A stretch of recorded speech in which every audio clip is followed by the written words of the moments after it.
It's also just such a bummer that we live in a reality that made with real sugar is like a selling So point. special. Yeah, we were drinking a squirt today, and it said, when they say naturally flavored with other natural flavors. What is that? Yeah, that doesn't mean. That means it's gonna definitely kill you. Yeah, like what weird legalese made it so they had to phrase it that way and tell you for sure that there's not natural flavors. Yeah, I think about that a lot too, like with just like how much bugs are like actually probably in animal products, and like how there's like a specific legal amount of like grasshopper legs that can be in like flour or something. Yeah. Inherent Vice. That's what the movie? phrase Inherent Vice means, is that like a certain amount of the shit is going to get fucked up. It's like the inherent vice of the operation. I see. Is that a phrase? Like a phrase people use? But that was where it came from. Oh. For the, at least in the book, that's what I said. We should every episode should start with you giving an etymology lesson. Is that I'll language? open the dictionary and I'll explain a word. That was pretty good. Hey, we're looking for interactive. We're looking for ways to keep the fans involved.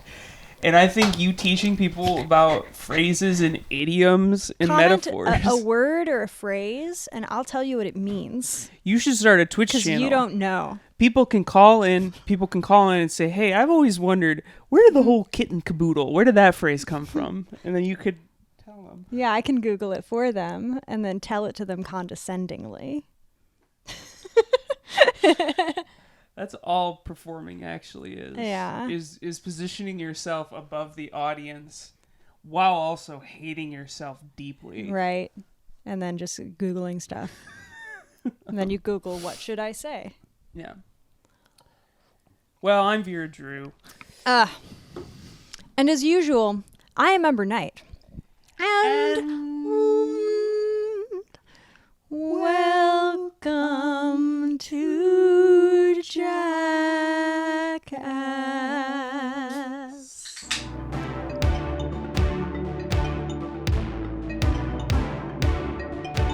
Hi, I'm Johnny Knoxville. Welcome to Jackass.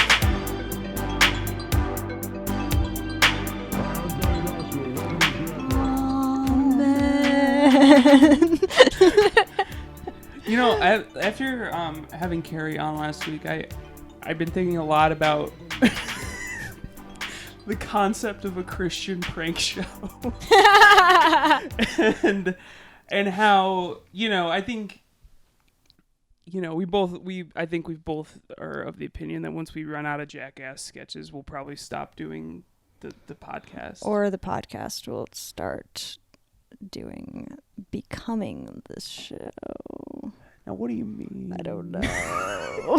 Well, no, that's what I mean is what happens we transition next? it into our prank show, our Christian prank show, where we go around and we surprise people with acts of kindness. And then we recruit them for the church. Yeah. No. Do you ever? Forgive me if this is too personal, but do you ever think you'd be like a good cult leader? Many times, yeah. I think I would be a better cult leader than a comedian or whatever. Absolutely. And I think, unfortunately, part of being comedian / whatever we are is kind of having to act as a cult leader, because isn't everybody at this point, the role of an influencer is just to be like a hobbyist cult leader. So people can be in a cult as a hobby. They just check their phone and they're in the cult for a little while and then they leave the cult. I was actually thinking about that because I'm trying to brainstorm patron content and shit. And it was like, oh, I could film my apartment and like have Reno, who edits all my like Hot Topic stuff, do something fun with it. And then I caught myself, I was like, who cares that like people, like, who cares that you moved into a new place? But then I thought about it, like, you have people that would care, but that still bothers me. It still bothers me that like being a content creator is really about like providing all access to your life so that people can just stop by and Yeah, say hey. and wave and look in the exhibit, Yeah. and like put their noses against the glass. Yeah, and then leave when they find out that you don't like Joe Biden. Well, when you said this in a roundabout way, I was thinking about Christian Prank Show, and this is probably not the show that we should do, but a funny show would be that it's like Pimp My Ride or like Home Makeover or just anything like that, but then the makeover is fully Christian and like full of like Christ imagery, and like the prank is that everything we touch, they come home and they're like, what? Yeah, giant crucifixes on their wall. Like doing corporate seminars where then you're just making people recite like Bible verses and people are like, wait. I like that because that's also the way because like the thing that bothers me about those shows, those like home makeover shows, is like it's always like poor people. Yeah. And like sometimes they're really disappointed because like their shit has been fucked with. Yeah, and like it's like I don't know, like fucking upper middle class people I think have among every demographic have the worst taste in like particularly like how a home should be, how a home should look. It's always a letdown. So it's like we go to the upper middle class people's house and give them a home makeover and we teach them that we are in the time of the Romans. So it's like Bling Ring, but we bust into people's houses when they're on vacation, they're celebrities, and we redo their homes to be pious. Yes. And we just get rid of all the excess, all the unnecessary, all the sin, and then they come home and they're pranked. I love that. I love that because it you know, I'm trying to lean into my faith a little bit more just because of how dark everything is. Yeah. And I also like, you know, thinking I'm better than people. And that checks both boxes. What, you don't? Me? Why are we friends? I think it's because we both realized we're the best people. That we would have a really hard time if we were, or join forces. So I saw you from far away, I would just have to be really like pissed. Yeah. And I think we both gave ourselves the gift of friendship. Amen. Amen. I like that a lot. You know, we can we'll just put it on the table and we'll say, guys, you know, shape this $1 million idea. Write it right into the show, and if you're a producer and you want to, you know, help us develop this more, I'm like holding back a burp. I'm not losing steam. I'm just holding back a massive burp because I ate In-N-Out before this. I was there. Yeah, I did too. But if you're a producer, please roll through. I actually have some good ideas that I'm sitting on. Some like good show ideas. Yeah. Some like really good show ideas. So I'm just saying, you're going to feel stupid if you don't give me an email. Yeah, no. Oh, God. Think of how left behind you're going to feel. You don't want to be one of those people who slides into our DMs like the day after the thing comes out. Don't be that guy. Yeah, no. I mean, we're going to have that guy either way. Cause that guy, we're both, yeah. You know, that guy's like my highest paying patron. Yeah, they're sneaky about it too. It's not the day after stuff comes out. It's like 2 months after stuff comes out. And then they're like message like, "Oh, hi. So crazy. So can you tell me about how to launch my Patreon? Because I have one." I have a lot going on now, actually, and I was thinking maybe you and I could talk over coffee. Oh my God. I had this guy DM me, and I hope he's watching, because like I didn't like feel like telling him this, just because like I was so shocked to receive a message like this. But it was at the start of the pandemic, and it was this guy talking about how he's thinking about getting into comedy, but he's not sure. He thinks this might be too risky, and he wanted to know my opinions on like the safest route to get into the safest stand-up sketch comedy. And I have news for you, buddy. Nope.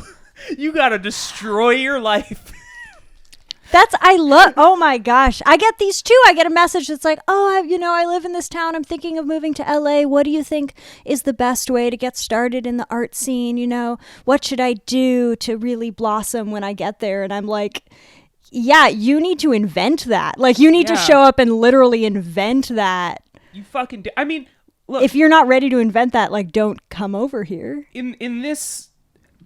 like this person and just the hypothetical archetype of this type of person that we're talking about, I get it because I probably have been there. Like I came from a fair amount of privilege.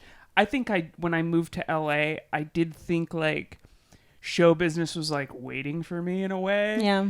But I quickly got that rude awakening and realized like, oh no, you really do. Especially like if you want the kind of like career and presence that I want and that I think you want. It's like, you literally have to invent what you're doing. Otherwise, you are just following somebody else's playbook, and you could strike, gold with that, but chances are you won't. I think the biggest danger of following anybody's advice in the industry is that they're just trying to get your money.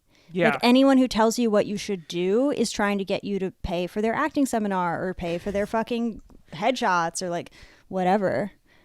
Definitely don't. The one like for sure concrete thing I'll say is just don't take improv classes. Like skip that. No.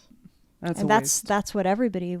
I feel like we're sounding like huge negative assholes who are mean, but like we're being helpful. You know what I would say is anybody who wants to move to LA because you want to build community, work your fucking ass off, work on our projects for no money, and just like have an amazing and brutal time because you want to die building something that you love, please come over here. Yeah. 100%. Because there does need to be more of those. Yeah, we'll welcome you with open arms. We won't necessarily work on your projects, but you can work on mine.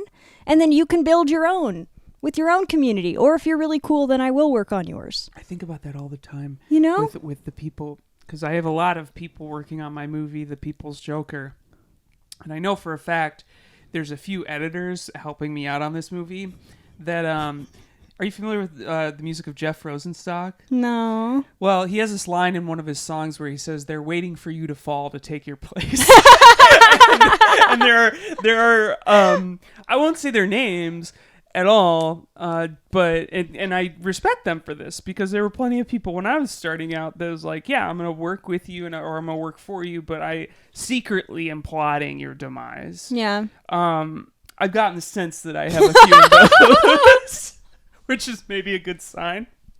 Well, they should hope that you become a pop star because then there will be editing work available that you probably would refer them to. Yeah. No. So it would be great for you to move up and get out of their way. I can't stress enough how much I hate editing. Please replace me. Please edit my movie for me. Yeah, I think LA is a great place for people who want to have the experience of getting involved with something, so long as there's no like expectation. Yeah, like so long as you're really coming to work. Like I think there's a lot of room actually in artistic cities for like apprenticeship. Yeah. And like if you show up and you say I want to shadow someone or I want to learn from somebody, like you can learn things and then you can build your own thing. But if you show up and you're like, I want to get into commercials and I just want to get work and like be, something vague that I have not really decided what it is. Like then you are going to get fucking bludgeoned. Yeah. You're going to get into so much debt. No, I feel like I am actually like kind of the best case scenario because I moved out here. And I've talked a little bit on the show about how I was kind of, for a while I was kind of like an honorary Coppola. But my first job was with Roman Coppola, and it was like on a movie, and it was like not a big movie, and it got such bad reviews. But like, Bill Murray was in it, wow. Jason Schwartzman was in it, yeah. Aubrey Plaza was like, it had like all these like incredible people. It was literally the coolest first job I could ever have. But it was still like a shitty like intern position. Yeah. That like that ruined the relationship I was in at the time, that, you know, sunk me further into the drug addiction that I was in at the time. like it doesn't, like, that's the best case scenario, is because it's, yeah. Is this? I hope this is interesting. I have no idea, but these are our feelings. These are our experience. Let's check in with Bobby. Bobby, is this cool? Okay. He loves it. We're getting He loves it. OK sign and a rock and roll symbol. Fuck yeah. Which also means love. This is rock and roll. This is love. Oh, we touched on it. So that's some sign language for you. We touched on it a little bit last week, but I was born and raised in LA. Yes. And I was homeschooled, so I didn't have, you know, whatever. But I wanted to get into acting. And I also, you know, my parents didn't know any better. I didn't know any better. Nobody knew any better. I went to an arts high school and took acting classes. Yeah. And ended up in the documentary Shakespeare High by Kevin Spacey, saying, deadpan to the camera, I am a Shakespeare purist, while wearing a scarf. How old were you? I was 16, that, 17. No 16-year-old, that should never come out No. of any, that should No. come out of anybody's No. mouth. Because, like, what the fuck does that even mean? But, like, I'm watching this literally the first shot of this documentary is our teacher off camera, and it's me and all my classmates in the very, very beginning. And the teacher's going, 1, and we all strike a silly pose. And then they go, 2, and we do a different pose. And they go, 3, and we do a different, and it's like, we thought this was so fucking serious. And me, stupid homeschooled kid who, like, had no social context and no sense of irony and no idea that this was absolute bullshit, I was just like, this is gospel. Yeah. This is truth. This is how I reach art. This is how I reach God. And so then we went and competed in this fucking giant thing with all these other schools where the kids were just having fun. They were just, like, doing slam poetry version of Shakespeare, like, having fun. And I was like, no, I do not condone this. And it's because I had been fucking traumatized and taken advantage of by old ass, shitty, failed actors who were my teachers. And you're told that that's playing by the rules. Yeah. It didn't help me at all. It just got me in my fucking head. I'm still unlearning all that fucking bullshit. I mean, my experience is slightly different. But I did, you know, I was a failed child actor. I had an agent when I was a kid and went on a lot of auditions, never got anything. We love it. I was cute, but I wasn't comfortable in my body as a boy. So, like, how would I ever be, like, a cute kid? Yeah. Anything. Yeah. But even, I don't know, like, even my, like, career as, like, you know, comedian or whatever I am, it's like I followed the rules for a really long time, kind of fucked up, and, like, you know, someday I can maybe get into it a little bit more once, like, the NDAs expire. I think once you see my movie, you'll get a sense of things. I feel like I really understand it, having been on set for that movie, yeah. But yeah, I think everybody has a point in their life where they realize, shit, I've been playing by the rules for a really long time, and I now understand where the rules get you. Incredible financial debt. You end up burning a ton of bridges because you're miserable. Yeah. And you end up working on a Sacha Baron Cohen show for a year and a half. Kind of cool. But yeah, I can't tell you the bridges I've burned from following the order I was given over and over and over as a teenager to take a risk. And I should have taken none of those risks on stage. You should have learned the actual rules. Yeah, do what the audience likes, have a good time, positive vibes, upbeat energy. Yeah. They gave us none of that. We really are a part of a generation that I think was taught to completely alienate and torture your audience. Yeah. And that would be art. I think that worked for Gen Xers, but I think we came in, you know, after that would be successful, and we just came off like fucking assholes. Yeah, just really antisocial, abrasive. Like, you can't tell a performer, like, do the thing that you feel is the most wrong for this moment.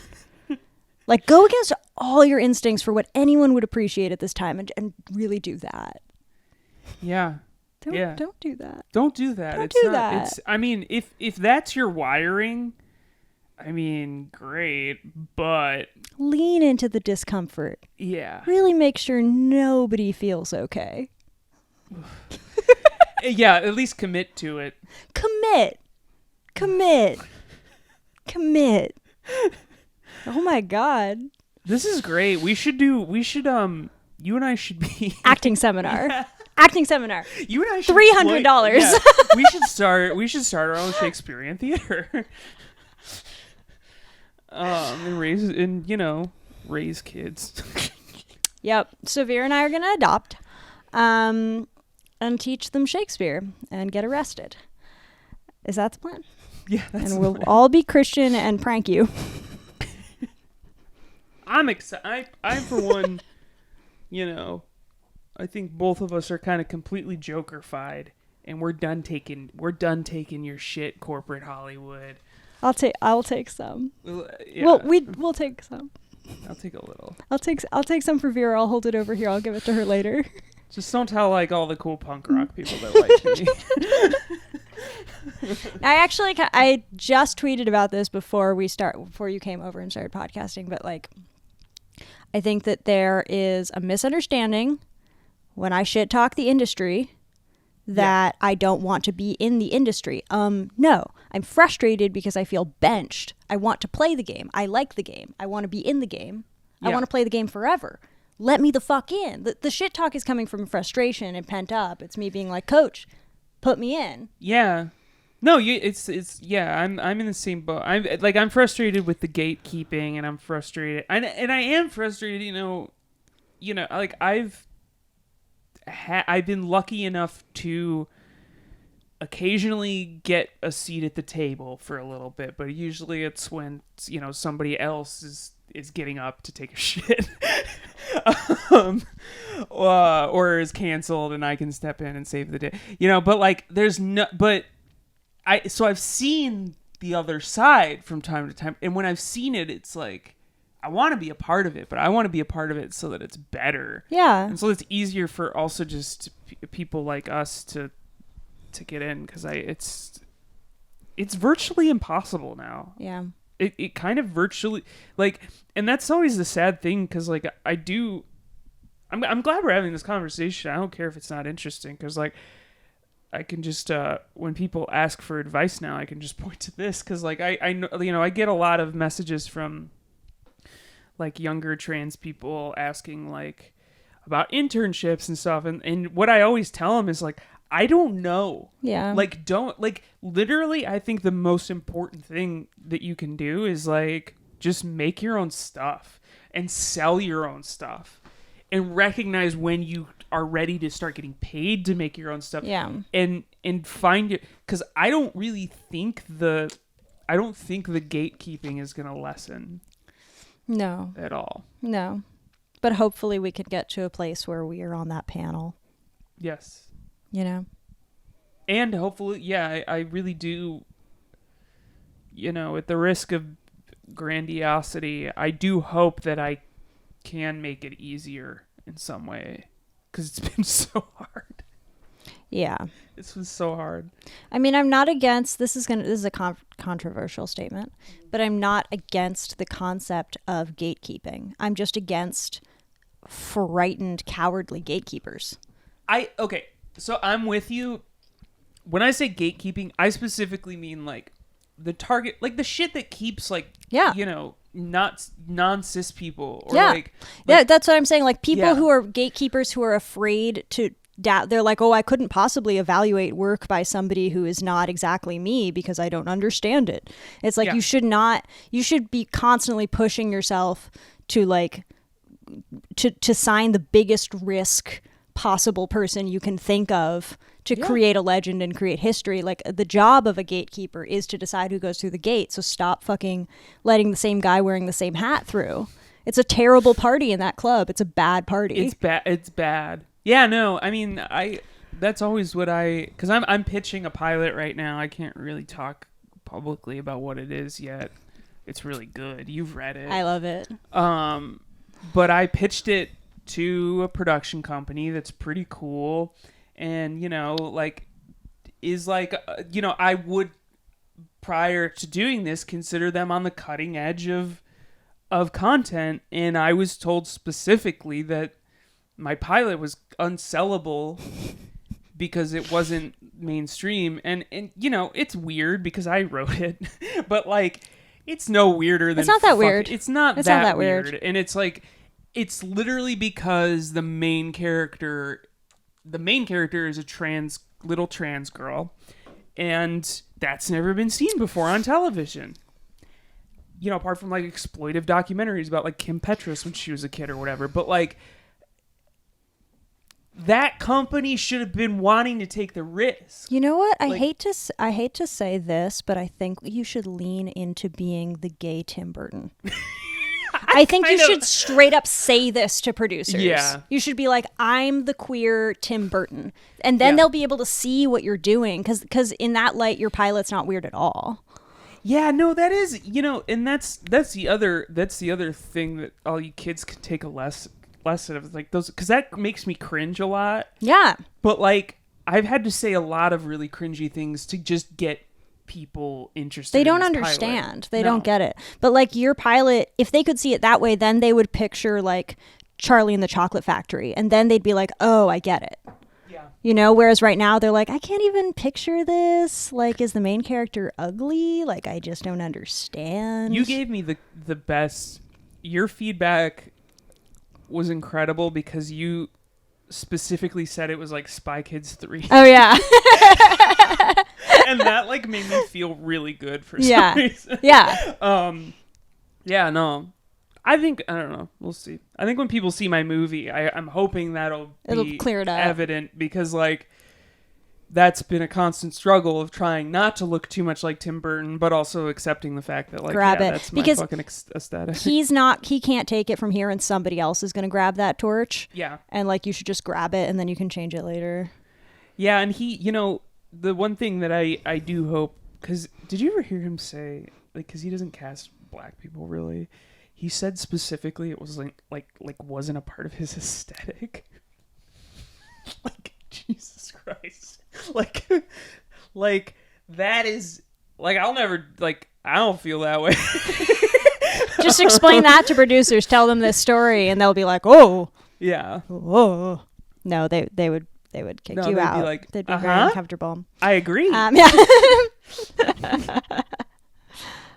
Tim Burton, what a stain. But it's like Pee-wee's Big Adventure, but it's really mostly Pee-wee's Big Adventure, isn't it? Yeah. And the Batmans, but yeah. Those were good. He had some good ones right at the top. Yeah. And then it went. Yeah, I think he's one of the many people that like became less of like an auteur and more like he definitely just has a team. And all of them stopped trying. Yeah. Well, all of them were like, okay, so we make the houses jagged in gray. Yeah. And then it counts. Where are we at on time? Should we... Guess time? You know, the weirdest part about it is, like, I feel like Jackass just reminds me of my dad, because he, like, would do stuff with his friends like that, like, all the time. So while I find it, like, funny, I can't, like, laugh out loud about it, because I'm like, yeah, that's the usual. Yeah. You know what I mean? Yeah, like, I always feel like I is... sound like I'm not interested, but it's like, no, I'm like, yeah, no, that's funny. I agree. You know what I mean? I feel like that way about, like, a lot of things, and people are always like, why aren't you laughing? I'm like, I think it's funny. You didn't ask me. But yeah, that's just one. Well, what's your history with the show? Did you watch it like when it was on? Oh, I grew up watching it. I grew up watching Wild Boys. I'm a huge Wild Boys fan. Same. Yeah, no, Wild Boys is amazing. I'm like very, very Chris Pontius based.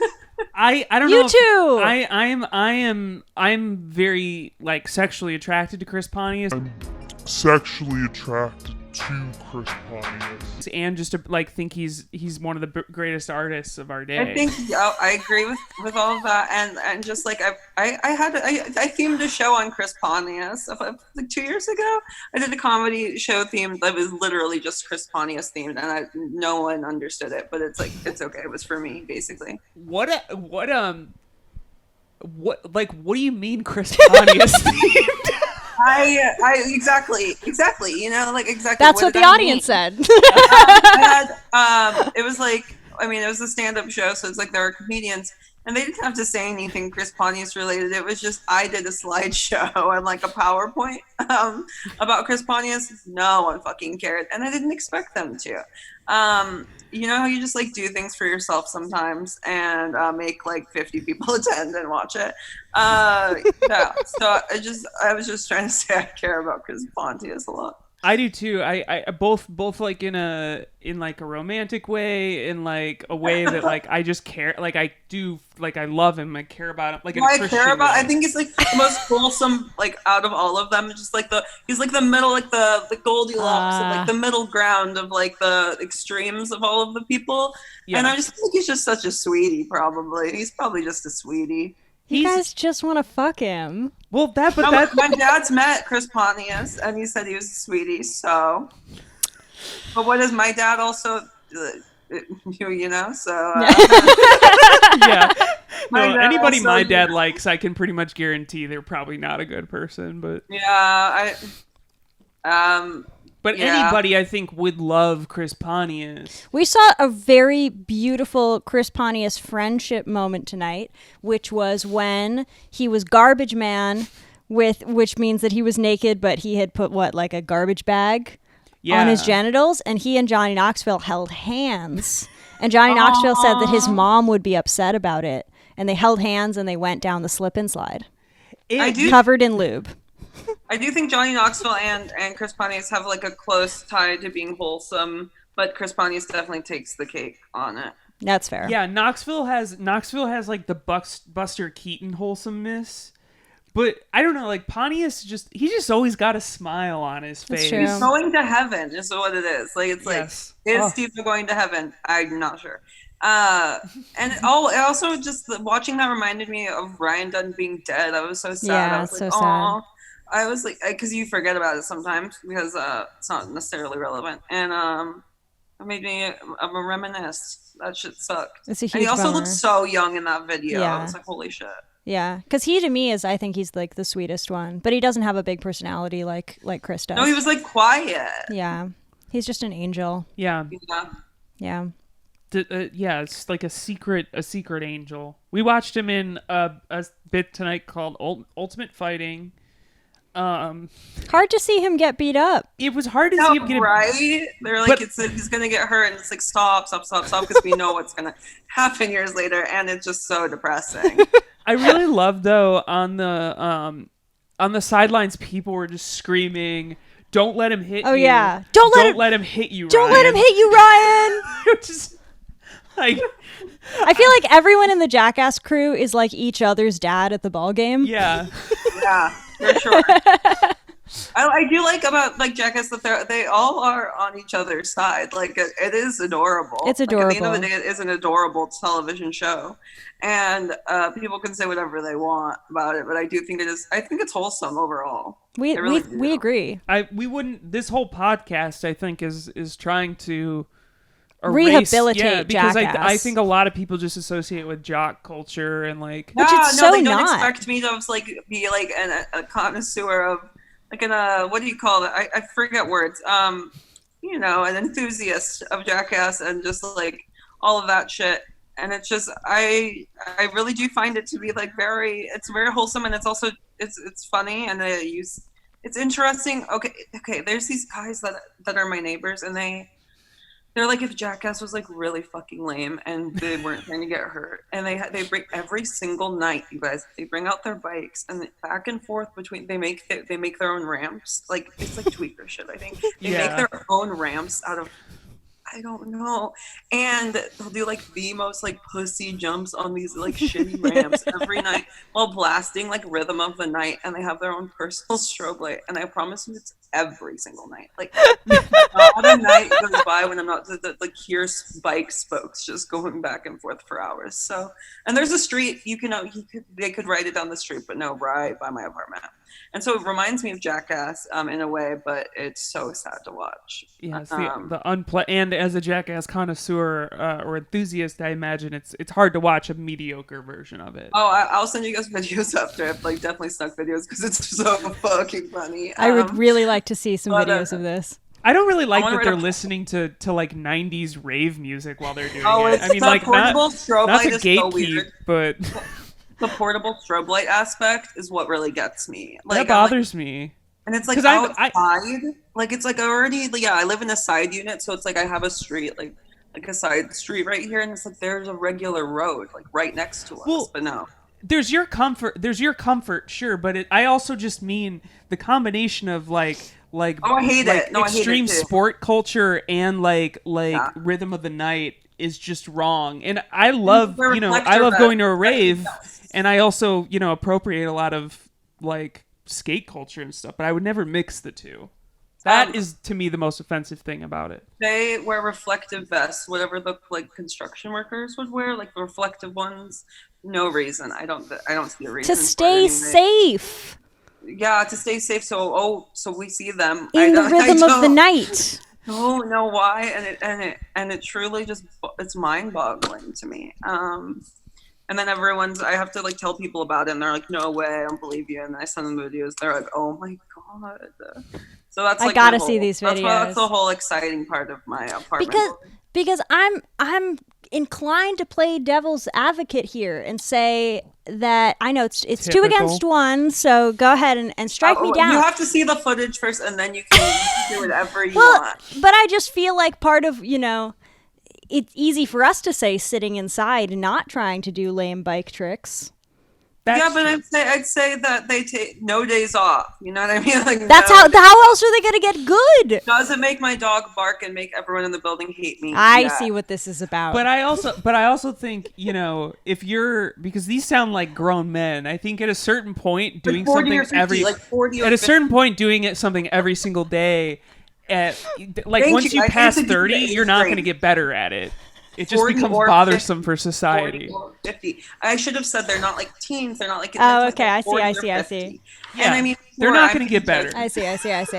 No. Then I see.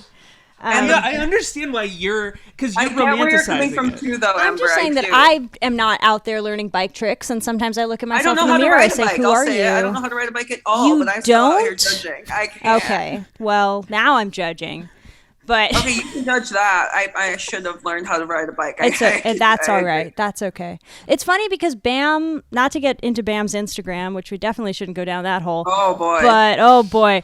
But he did make a post that I think we talked about a couple months ago, where somebody first he posted a video of himself skating, and everybody was like, "Dude, you've lost it." And he was just posting an Instagram video, and he fell down, and everybody was like, "Damn, so sad to see." And then the next day, he posted like a text post where he was like, somebody asked me how to get into skating in your late 30s. And I just told him, dude, it's too late. You got to start when you're young. And everybody yelled at him in the comments. They were like, bam, way to bring negativity to this person. You got to encourage people. It was just like he was being fucking, which way do you want it? It's also, but that's just also true. And I think like both are true. Because like Bam's been skateboarding like his entire life and is one of the best skateboarders of all time. Like you're not going to become that at 50. Period. I hope they hear me next door. I hope they hear you next door. I gotta see these videos. Oh no, absolutely. You're gonna be like, oh, I get it. And the ramps, they're made out of like pillows and duct tape. It's really crazy. Like it's like batshit insane. Fucking hate these guys. Thank you. Can we talk about old golf? Yes. Oh, that's like a very old grandpa based but pre dirty grandpa. Yeah, so Johnny Knoxville is being old with his friend Dorothy, who we love, and they go to a golf course, and he drops his thing of balls, and everybody has to pick up his balls, which I'm sure he loved. And then he goes to swing, and he swings and he throws his golf club really far, and then he falls over and farts. Yeah. My question is, there's 2 farts. Did he fart, or was that sweetened? What do you guys think? Were those real farts? I think those are real because they didn't really add. They didn't elevate the bit, really. You think they're fake? I think they're fake. Because nobody really reacted to them. There were 2. Yeah, but like, have you ever been around an old person? They fart a lot. But Johnny Knoxville wasn't old. Did he fart? I don't know. I don't think it sounds too like similar. Each one's too similar. It's the same noise. They were loud. I think and it's loud, and they must have like done something with the sound after. Like I mean I don't know anything about sound at all or anything really, but and so I can't really speak on it. But I would say I definitely think it's fake. So we got one fake, one not fake. People in the comments, let us know if you think the farts were real. Yeah, I mean, now that I'm thinking about it, they probably were fake. I just don't know why you would add farts to that, because it was already funny without the farts. I think the farts definitely helped. Might have. Oh yeah, no. I was gonna say maybe they were added after, but no, there was reaction during. Okay. I really did love the farts. Sometimes you never know with these things, you know. Yeah. I don't know. And then now you guys have me thinking. Like I've been thinking about this all night. Probably. It's an ongoing question on this pod. We're always like, was the audio sweetened on stuff? And when you just watch this much Jackass, you're gonna eventually get to a point where you don't know what's real. Yeah, you're questioning the reality of everything. The reality of everything. At that point, you're like, why am I doing? But I've seen everything. Like I've seen everything. It's like I've seen everything, and I've watched it over again recently, just because I felt like it. Because I was younger when I watched it the first time. Rewatched all of Wild Boys. You guys should do that. That is a hitter. I mean, as a fellow Pontius lover, I really want to watch Wild Boys, but I'm sitting next to somebody who not pro Wild Boys. There's not going to be much in it for me, but we'll give it a try. Why not? Can I ask why? He's just not my flavor. I mean, I get it. I don't. I have love for Steve-O. It's so fun. But I don't want to. And it's so silly. And there's animals. Do you hate animals, Ember? I hate animals. No, I just really love Knoxville, and I really love Bam, and I really love Wee Man, and I really love Bam Preston. That much. Like He's a dick. I really don't like what he put like his mom through like the entire time. Like, and I hate my mom, and like I still don't like that whole aspect. We're huge Ape upset, and it Margera fans. That seemed like a real upset. Like she was constantly. See, I don't think so. I think that she and Phil are really supportive, and they're playing it up for camera, and that it made the family rich. And I think that she. I think that him. Once they started making money, they were stoked on it. That could be true. Yeah, I think that at first they were probably like, "What the fuck," and then they're like, "Oh well, I mean, if this is what's gonna happen, then fuck it, I'll pretend to be upset at any point." Well, but I think I do think as I would, we saw two bits tonight where Phil was on the other side of the prank. That was nice. One was Phil Wake Up Part 2, which starts with you thinking Bam's gonna wake Phil up, but Bam goes into Phil's bedroom, and then Phil tackles him and starts pummeling him like Bam does. And Bam seemed really fucking pissed, by the way, which is like, dude, calm down. Like, you do this to your fucking dad in every episode. And then earlier we saw him shooting paintball at Rob himself. And to me, I think, I don't know. I don't know their family history, but I imagine it was like the whole prank thing with them seems like it might have been something that was passed down from Phil. That makes, because he gets a lot of enjoyment out of that shit. I mean, I don't think. Yeah, I guess if he like thought of the retaliation aspect, that it could like. Where to get it from? Just sitting around. I guess you're right. I had never thought about that. Wow. Okay, we're really getting into. Yeah, we really go deep theory. on this. It's actually what I'm gonna get really into Jackass theory now. This is great. I've been reading too much poetry, so I need something new. Write some poetry about the show, and we'll read it. Oh my god, I'm gonna write a poem about Jackass. Yes, dude. That's a good idea. That's not even. I'm not joking. That's what I'm doing tonight. You really have got to do this. I also really loved the old hug. I believe that was Knoxville and possibly Spike in old person outfits, and they did a very long, sensuous hug in front of a bystander. I love a hug. I haven't had one of those in a fucking year. As someone who lives alone and doesn't see anyone, for even like one of those hugs where the person doesn't really like you that much, and so they kind of just like tap you a little bit. I'd pay for that. You know, I'm loving. I mean, I love physical contact as much as the next person, but I'm kind of loving our post-hug culture myself. I've always loved hugs, and only with people that are comfortable with it. but going a whole, it's gonna feel foreign to me. Like it's like literally, like I see maybe like one person a month. Like I genuinely have gotten to the point where it's like, okay, Corie, let's switch it up a little bit, or just don't be so alone. And so I've definitely if someone comes over, I'm just not a human anymore. It's so bad. Like Ember knows I'm a very social person. Like I know how to interact with people. Not anymore, Ember. I promise you, I will sit there and I'll just start like reading while someone's talking to me, and I'm like, okay, wait, you shouldn't be doing that. And I also didn't read before quarantine, so it's like, what's going on? Well, I'm really proud of you for reading now. Oh, thanks. It's only poetry because my ADD is so badly I can only read like short lines of things. Yeah. But then I'm fixated on it. So you can bet your ass I'm annoying. And with that being said, I would like a hug from anybody at any point very soon. I got half of the vaccine. Have you guys been vaxxed up? I got half. I got half of that. I got half of that microchip in me. I'm vaxxed. Yeah. I'm vaxxed up. Sorry. I am. You can hug whoever the fuck the fuck I want. I can kill with my hugs. You can kill now. That's actually. Wait, are you guys gay? Team Moderna, Team Pfizer, Johnson & Johnson? What did you do? I was Moderna. I unfortunately was also Moderna. Wow, Pfizer gang over here. I guess alone. I wanted Pfizer. Wait, did you get like really sick? What was the? Yeah. After the second one, after the second one, I was on my ass for like 2 days. I'm so scared. It sucks. As someone, I already think of myself as like the vaccine main character where I'm gonna die from it, and there's gonna be like a headline in the LA Times about me dying from it. So I'm like, oh my god, I'm like terrified for the second shot. I'll say it. I'm like fucking scared. Like, and I am so scared. I cannot stress this enough. I was more afraid. I was more afraid about the first shot because I thought they were gonna somehow like say like, no, you don't get one.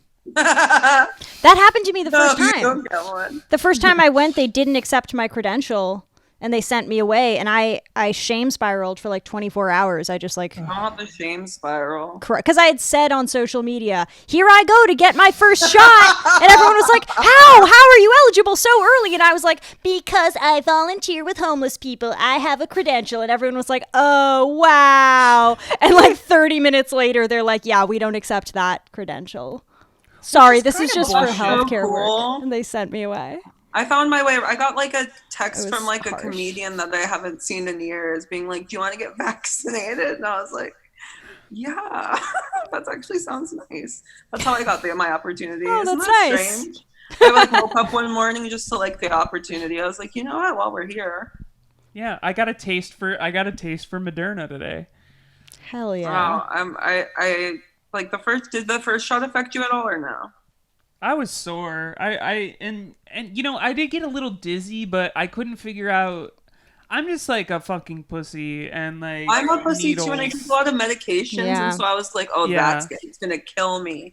It's gonna absolutely fucking. I was like, I'm fine. Are you guys the kind of people who like if you might be sick, you will not be sure the entire time if you're faking and being dramatic? I mean, when I had COVID, that was where I was at for 2 weeks. Yeah. And I thought that I was just making myself sick. Yeah. But thankfully you were one of the many people that I think one of the few people that were like, no, stay the fuck home and take care of yourself because it probably is. And like now I look back and it's like, yeah, no, I definitely had it because I've also had antibodies for a year. Yeah. Which is frustrating because I should be allowed to just walk around without a mask. I'm a hypochondriac, like to an extent that one time I was like, oh my god, my wisdom teeth are growing in, and I was like icing my mouth and all this, and I went to the dentist and they took x-rays and they're like, Corie, there's not even teeth in there. They're like, you don't even have wisdom teeth.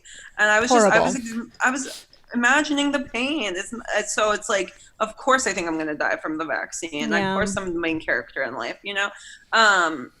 So every time I'm sick, I am so sure I'm dying, and I'm so sure it's like worse than anyone else's sickness. I'm like a drama end scene, like scene 3, act 3, whatever, end scene drama queen, and yeah. So I definitely think I'm gonna die in like 2 weeks or whatever. Whenever you get the second shot.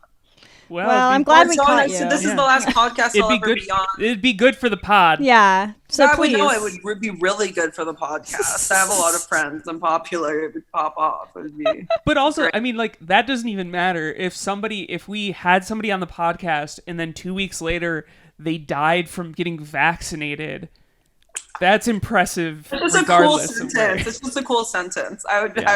Now I want to die for you guys, for your guys' sake. In a roundabout way, it would be publicity for Jackass 4. Yeah, that's true. I agree.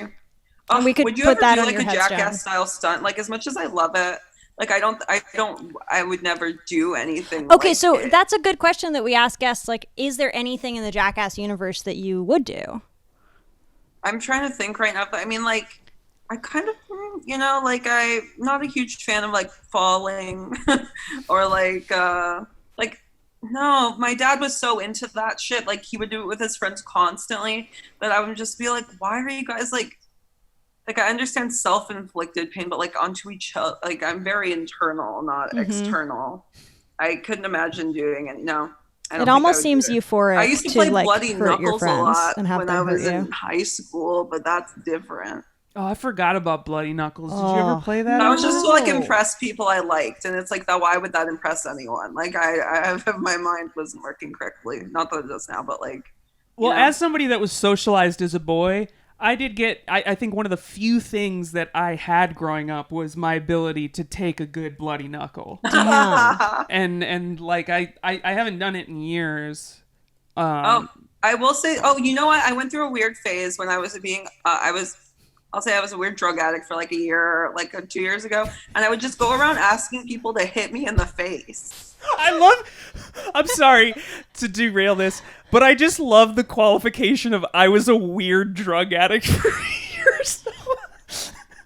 I'm sorry. I had to say that I definitely was not well when I went around asking people to deck me in the face. I feel like that's a very Jackass. That's a straight Johnny Knoxville thing to do. People usually said no, and it was so offensive to me. Did they ever say yes?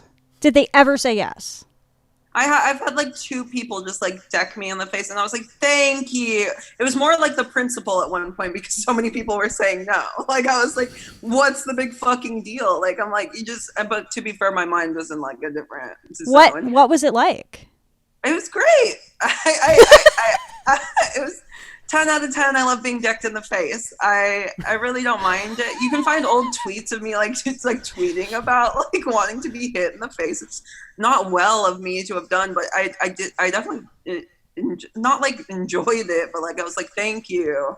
The principal was this set, and I was like, my good friend Teresa Bateman hit me in the face, Ember, and yeah, so it was great. As long as someone just is like, I'm trusting you to hit me in the face, and I'm like, do you not trust me? Like, what do you think I'm gonna do? I don't know. I have a lot of theories behind why I would just get offended, and I don't know why. Do you feel like, having been someone who asked people to hit you in the face, do you feel like you understand like some of these impulses, like when Johnny Knoxville wants to be like tackled? I understand their whole thing completely. Like, I get it, but I just don't think I could handle like that level of extreme pain. Yeah. Like, mine was a very specific, like, deck me in the face. They're like, oh, put me in a cart and like flip me over, and like, I'm just like, Jesus Christ, that's a different level. But I understand to an extent, absolutely. Damn, because it's very out of my emotional wheelhouse. I feel like I've pulled back the curtain enough on my life on this show that I feel totally comfortable saying this. I'm a pain pig, so like, there's things on this show that I would like a romantic partner to do to me. For sure. I like being decked in the face in every way, you know? Yeah. I don't know that I want to be. I have been decked in the face before, and I used to, we watched a bit tonight that was just Johnny Knoxville. It might as well have been called What If Johnny Knoxville Was a Hockey Player? Yeah. Because it was Johnny Knoxville on the ice. He said it was like his second time on the ice, and he was just getting checked by hockey players. And I used to play hockey. What? When I was a kid, I was forced by my father. A lot of dad stuff tonight. One of the things I loved about it, though, was getting hit. It was like, I don't know, there was something thrilling about it. You little freak. Yeah, I'm fucked up. both of you. No, I'm so glad I can talk openly about things like getting decked in the face, because I'm like, oh, okay, like not every podcast host would be like, oh, okay, like not everyone would be accepting of it. No, I definitely threw people off with the whole being in the face thing. People are like, stop talking about it, and I think I was like fixated on it for whatever reason. And then I did get a black eye, and I shut up about it for till now. Actually, that's when I would talk the just most about Thank it. you, finally, and then I shut up about it. Oh, if you had a all I black had to do was eye, do it. I would never stop you talking. would be insufferable. I'd be so annoying. But Corie, that's crazy, because when that's what I like about you. Like the first time I saw you do stand up, you were just saying the most horrible things in such a matter of fact way. And I was like, oh my gosh, I love this person. I wish I could hear. I'm going to get that audio. Yeah, you can use that. Like you were just making everyone so uncomfortable in such a matter of fact way. And you were just like saying such brutal stuff. And I was like, oh my God, I love her. I don't think of it as brutal in the moment. Like I'm just speaking, and then I'm like, oh, people like think this is crazy, and I'm just like, that's not like, in a way that's not even like fully me. Like that's all like, in a way, like the tip of the iceberg to me. So I think I'm being like nice by like only giving the tip of the iceberg, and then everyone's like, holy shit, and I'm like, oh my God, you all are pussies. And but I don't say anything like that. And then people are like, you're crazy or whatever after my set. I'm like, am I? And it's in like, a good way. It's a weird. But thank you so much. That's so nice of you to say. No, I was actually talking about you the other day before you even asked me to be on the pod again. What did you say about Ember? What did you say about me? I was talking about when we did Cats and how you sat in the corner with a mug and just like looked so mad the entire time, and just that's how a musical theater director is supposed to look, just like really pissed, right? This is the live performance of Cats that Maggie Calcane put together, or was you put it together? Together. The only musical I've ever been and ever, and this is the most scared I've ever been to perform in my entire life. And the best, one of the most like life-changing things I've ever experienced. Well, it was such a perfect thing, because we held real auditions and we posted about them on Craigslist. And one actual musical. People I've shown the documentary to. When I moved to New York, I've showed maybe 50 people that documentary. Like it was crazy. Well, yeah, there was somebody who auditioned who was like an actual, like, must have gone to an MFA program for musical theater, and we cast him as Old Deuteronomy. And he came to one rehearsal and saw how absolutely we had no fucking idea what we were doing. We didn't have sheet music. We were just the worst. And so he ghosted. And so me and Oren were like, Corie? And we just literally just like texted you and we're like, do you want to play Old Deuteronomy in Cats? Oh yeah, I can see it. I'm one of my biggest regrets is not going to see that show. I wish you'd been in it. Yeah, well. It was a shit show. I got that text and I was trying to be sober at the time, and I was like, well, what the fuck else am I doing, you know? And then it was like, oh, my friends, and so I was like, you know what, sure. And then I ended up, and I was like, not a musical, what the fuck, I've never said, you guys had to cut off the end of the song of my solo at the end because I'm that bad at singing. You didn't, I don't think you wanted to do it.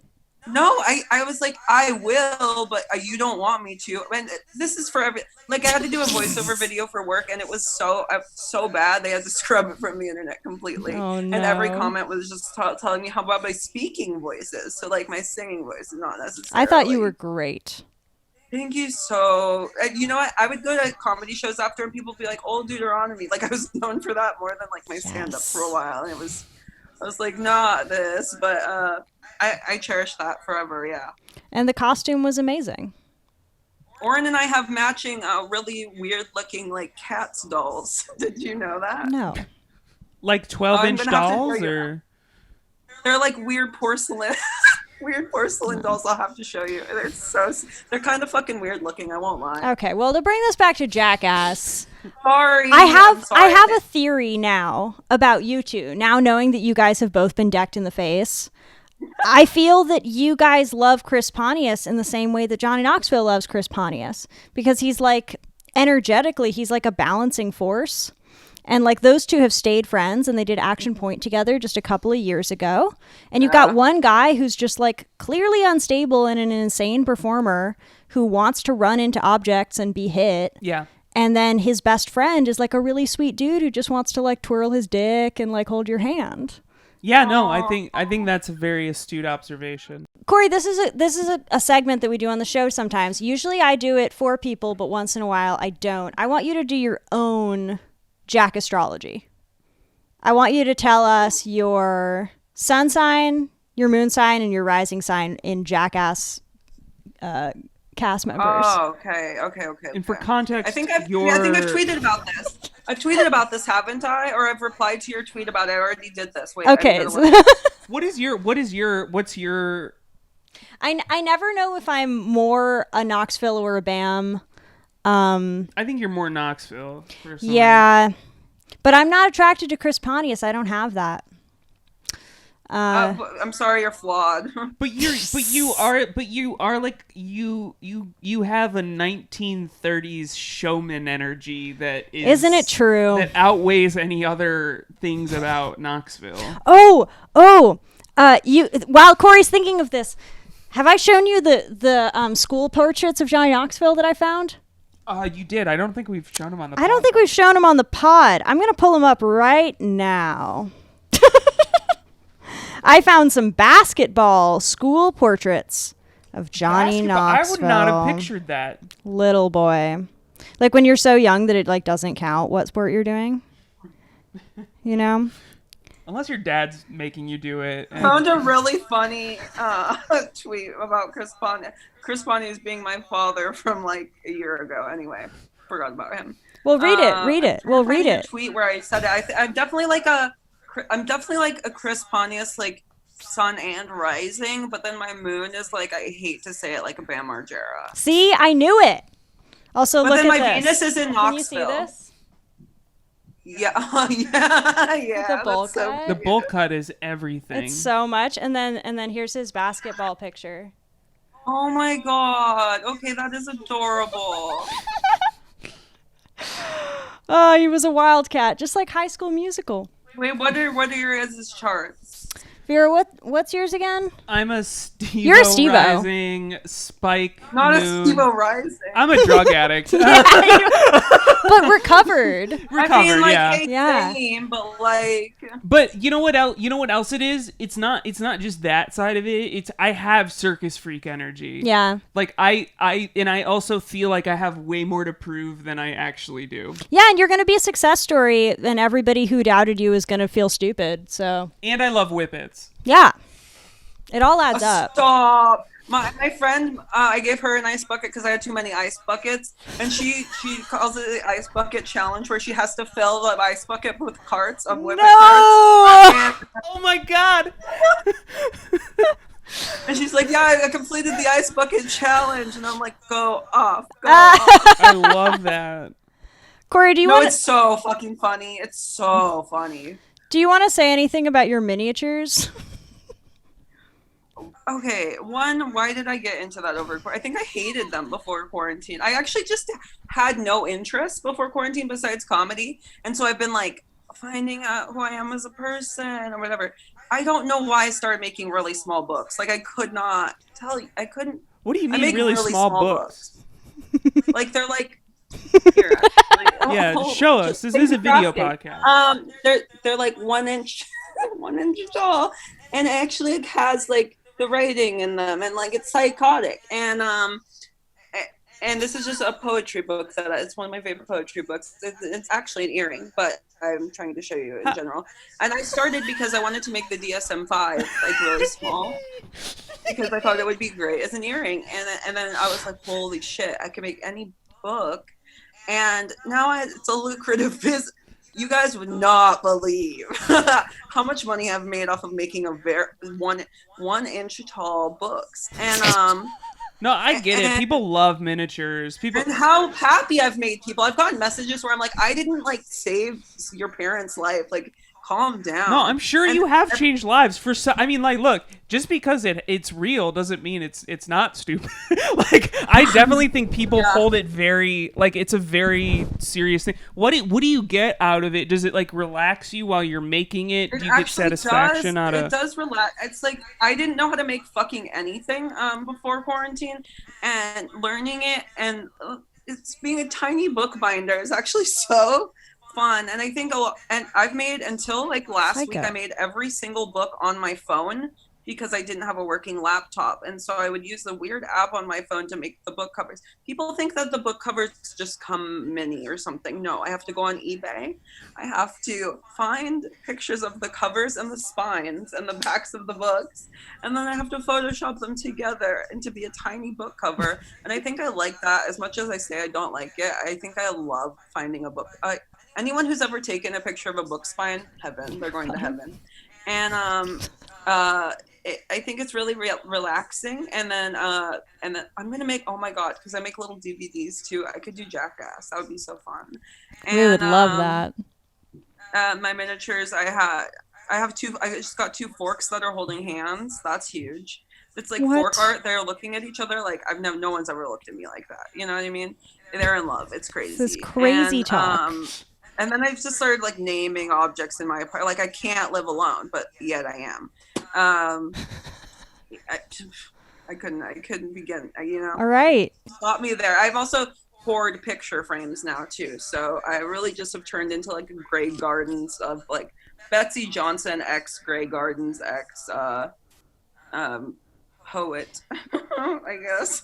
Sorry, it's so funny to me. Now, if someone were to be watching this pod when it airs and they heard you say that you could make Jackass DVD mini earrings, how would they make that happen? Oh my gosh. Okay. You go on to my Instagram, you Google my name, Corie Johnson. Sure, the first search is Corie Johnson Docs. Don't press that one. You're gonna press my Twitter, and then you can DM me. My Etsy link is everywhere. I'm constantly posting pictures of small books. I know. Literally, there's another Corie Johnson who was a comedian and surpassed that motherfucker like 2 months into stand-up. So I will be the first one. And literally, oh my god, are both of your do you have your ears, are your ears pierced? Yeah. Oh my god, you guys are getting Jackass earrings. That's so fun. Okay. Yeah, please do. We They come with like a little disc, like a tiny DVD, and then the cover. That's Isn't insanity. That fun? Sorry, I think it's so fun. No, I would love that. I don't ever want to get into making miniatures, but one thing, I'm making a movie right now, and we have a lot of dolls in it, and I was really getting into dolls. Mm-hmm. And see, I can't do that. That weirds me out. And my boss, you said you have a cat's doll. You have like forks holding hands or whatever. My boss told me if I get into like actual doll houses, she's gonna have to cut the cord, and so I can't get into like dolls. So I have to like work my way around dolls. You know, so it's like forks. I have like I do have a mini bookshelf, which is fun. Just anything small that's also unusual. I collect hands. Like I literally collect hands. So that's also really fun. Oh, I've been making people. I tweeted once about this girl wanting her to make earrings out of her wisdom teeth, and then I had 4 people drop off their teeth at my apartment, and I just have like a cabinet with people's teeth in it. Yeah, and one of them is actually being hugged with 2 hands. I wasn't judging you until just now. I was completely on board until we got to the drawer of teeth. But honestly, some of the teeth are really good looking, and they're being hugged. I'm gonna send you guys a picture right now of the tooth being hugged because it's very funny. And Corie, I'm gonna come over there and I'm gonna hug you after you get your second shot. I really need to talk about the Shaq God video. We must talk about the Shaq rap video. I remember Shaq's rap career, kind of, but I don't remember the Jackass guys being in a Shaq music video. But it looked like one of the funnest shoots ever, and I'm fascinated by how obsessed with Wee Man Shaq is. It borders on it sort of made me uncomfortable. Yeah, almost. like it didn't completely, because I felt like I was bringing maybe my own baggage to it. Yeah. But there was something about it, and like at one point, like very, like I believe the bit ended with Wee Man saying, he's been trying to hump me and wrestle me all day. He was pissed. Yeah, he was not. I think he was into it at first, like maybe having this weird giant freak, like. But then, yeah, by the end of the day, it was very annoying. Shaq is too big. He's too muscular. He's too strong. I think it's the exact opposite of him, and he's like, oh, well, how does this exist? Right, just mind blowing. I think it's like it's definitely not like okay. I don't like when anyone sees to be made a spectacle of. As someone who dresses really fucking whack, everyone's always like, why are you dressed like I don't want people to be like, oh my god, you're dressed whack. I just like wacky looking things. So I'm sure that he was probably like, not Shaq fucking viewing this right now, like Shaq normal.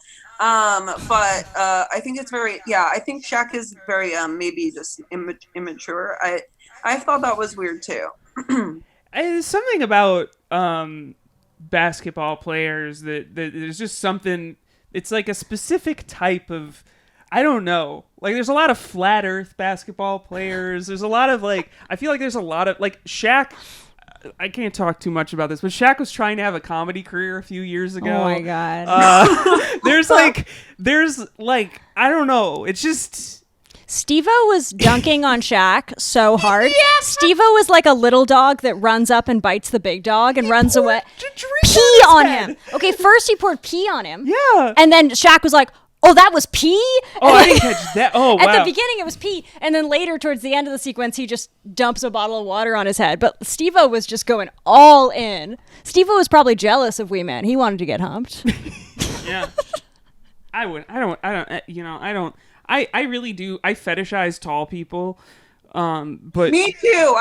I'm heightist as hell. Like I'm a heightist. Like I won't go that far because I don't, like I'll take what I can get as far as height goes. That's why you're sitting next to a 5 foot tall person. Well, I mean, look, I'm talking more specifically like I want a giant woman to devour me. Sure. Yeah. Godzilla. Yeah. I'm talking like I like 6'3" is really, really appealing. Perfect like, height. Yeah, like it's like not many.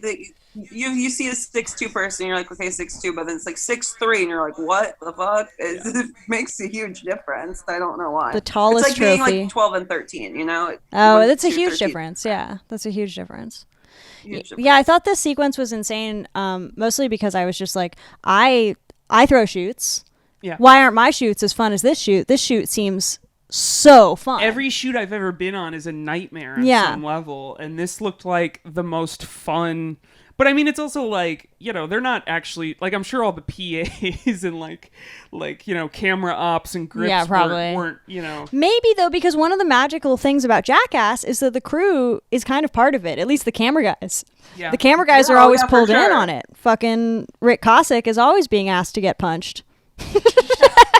They're always measuring Rick Cossack's sperm count. Oh, there was one other thing I wanted to point out that this doesn't go anywhere, but in the slip and slide thing, Rick was just wearing a shirt that just said crap on it. It's like an orange shirt and it just said crap. Which is also I love a graphic tee. I do. Really?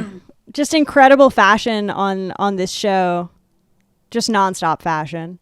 Oh yeah, no, it's fashion. It's like, why isn't Moschino looking at this? Why isn't, like there should be more. Yeah, why aren't more people talking about this? Yeah. No, truly. Yeah. Really and truly. No, Bam Margera, I think I said this last week, like I've just been stealing style cues from Bam lately because I think he's got like an underrated fashion sense, specifically for that era. I think Captain Jack Sparrow borrowed from Bam Margera. That's fair. Everybody's like, oh, it's the Rolling Stones guy. But no. Also Bam. Yeah. A little bit of Bam. Imagine Bam Margera as Captain Jack Sparrow. I'd be into that. That movie would be chaos. That would be the most cursed film. Also, I would watch it 10 times over. 10 times. Yeah. I want to get to watch anything since like July. I want to watch Pirates of the Caribbean 1 where Jack Sparrow is played in turn by every cast member of Jackass. I would sit for whatever 13, 14 hours and watch it every time. Yeah. No, I'm into it. The whole I don't know, there's like 5 of those fucking movies now. And we would like the Dave England one best. Somehow we'd be like, Dave is the best. I love Dave. We love Dave England. We love Dave on the show. I love Dave. Follow the guy on Instagram. What a weird He's Instagram a sweet, account. weird. Yeah, all of them have strange Instagrams. It reminds me of everyone on Kauai that, like, every older, like, every one of my dad's friends on Kauai, like, you just, for some reason, just all of them remind me of Dave England. Your dad has a lot of friends in Hawaii? Oh, I grew up on Kauai, so and so my dad was a popular guy because he liked to fight with people. I guess my dad like shot someone in the foot with a BB gun once, and like, see, he was like he was trying. Yeah, it's some BAM Jackass, energy. it wasn't working. Like it didn't come off correctly. Instead, he just looked insane. There was no like, oh, this is so fun aspect. Yeah, that I feel like that comes in editing and in knowing that you're all famous and getting paid. If you just do that stuff. Yeah, whereas my dad was like, this is just hilarious to me and only me. And all right, I think that is most. Oh, the very beginning thing that we saw was pretty good, which was duck hunting. It is not as good as duck hunting. Yeah, it's a great sketch.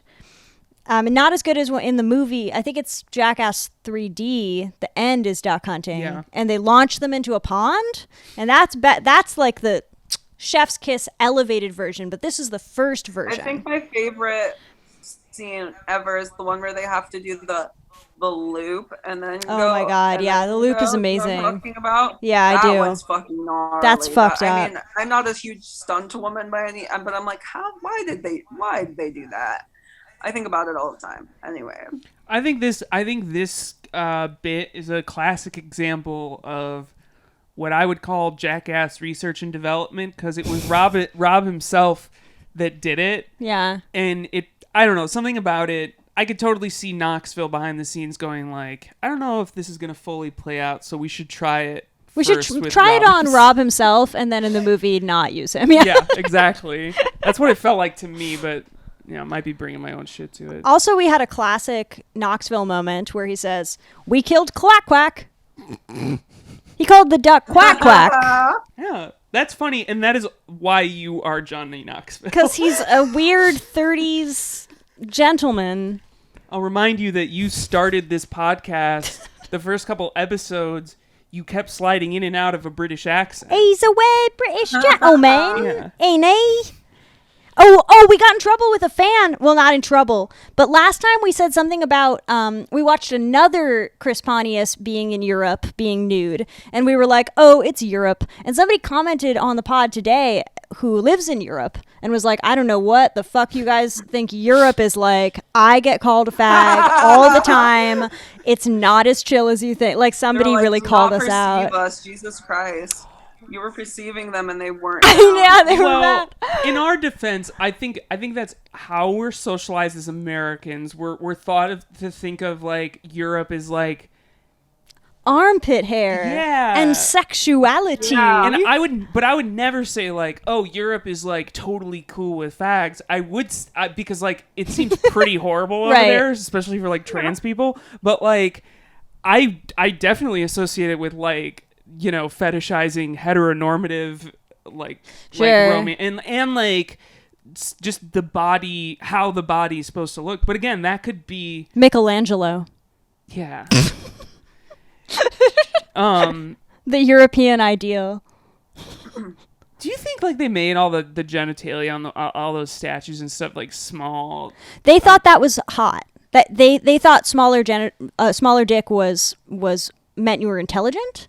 And that big swinging phallus was something put on a comedic character to show that they were stupid.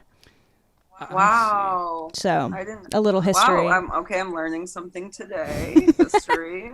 Yeah, okay, that's usually how we like to end the show, is with a brief history lesson about how genitalia is portrayed in art. And if we misrepresented Europe, we are stupid Americans. We don't know anything. I'm not. I'm very intelligent. I stand by everything I've ever said on this podcast. That. Oh, I also brave. stand by. I stand by everything I've said tonight.